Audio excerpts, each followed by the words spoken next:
Be ready. 5 seconds. Start. Honorable Speaker Sir, respected members of this Parliament, I rise today to speak with immense pride and gratitude about one of the strongest pillars of our nation's security and unity, the Indian Army. In a world fraught with conflict, uncertainty, and shifting balances, the Indian Army stands as a beacon of courage, discipline, and selfless service. It is not just a fighting force, it is the very soul of our national spirit and patriotism. The Indian Army, the largest component of our armed forces, was officially established in 1895, but its roots go much deeper into India's military traditions and values. Post-independence, it became the primary guardian of our territorial integrity, defending our borders against external aggression and playing a vital role in maintaining peace within. Whether in the freezing heights of Siachen, the dense jungles of the northeast, or the deserts of Rajasthan, the Indian soldier stands alert day and night so that the rest of the country may sleep in peace.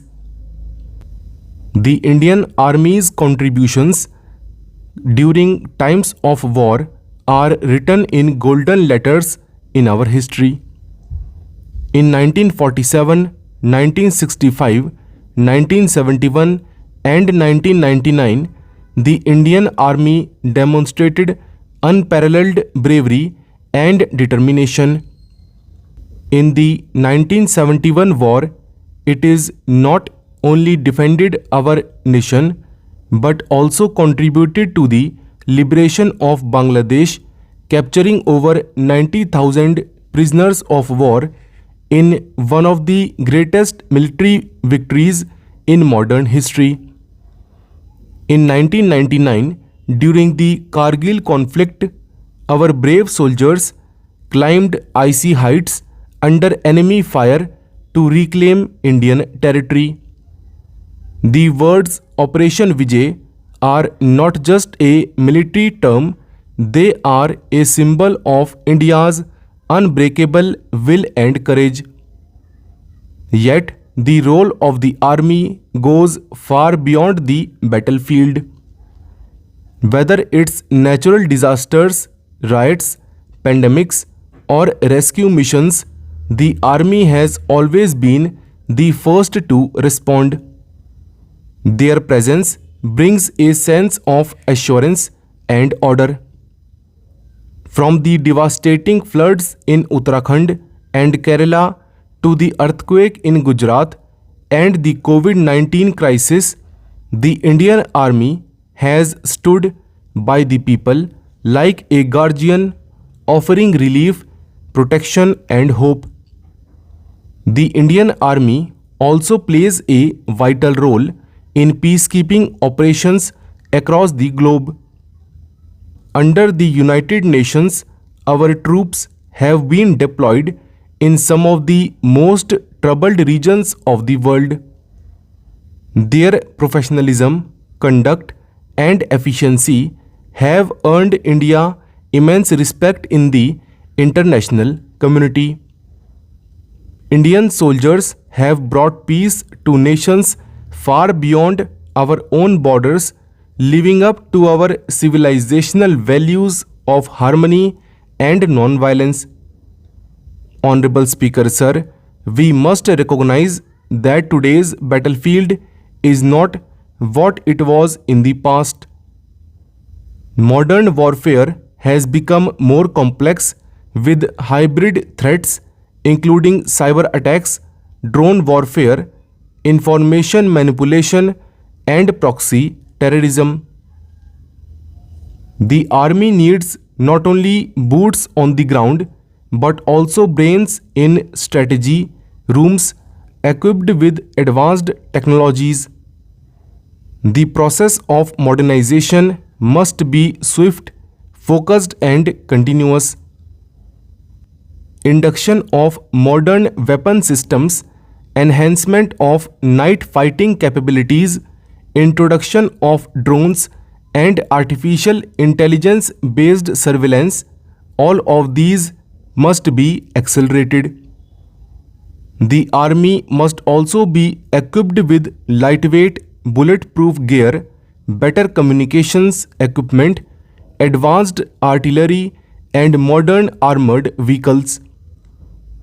Programs such as FINSAS, Future Infantry Soldier as a System, must be implemented without delays, ensuring that our Jawans are not only brave but also better equipped than any adversary.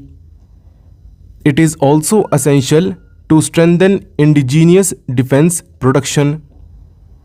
The Indian Army has shown great confidence in homegrown equipment such as the Arjun tank, the Pinaka rocket system, and other DRDO developed weapons. We must deepen our focus on Atmanirbhar Bharat in defense, not only to reduce dependency on imports but also to build a robust ecosystem of innovation and employment within the country. Equally important is the welfare of our soldiers and their families. Our Jawans serve in extremely difficult conditions away from their loved ones, facing extreme weather and putting their lives at constant risk. It is our duty to ensure they receive the best medical facilities, housing, education for their children, and dignified post-retirement benefits. Schemes like the One Rank, One Pension were long awaited and should be implemented efficiently and transparently. Mental health and morale are also crucial. Regular postings in conflict zones, lack of communication with families, and the burden of high alertness take a toll on our soldiers. We must ensure that psychological counseling, recreational facilities, and leave policies are well planned and executed. Let us also not forget the contribution of our women officers. They are now taking command roles, entering artillery units, and proving that courage has no gender. We must continue to create opportunities for women in the army, breaking barriers while ensuring their safety, dignity, and equality in all respects. The Indian Army also plays a key role in nation building.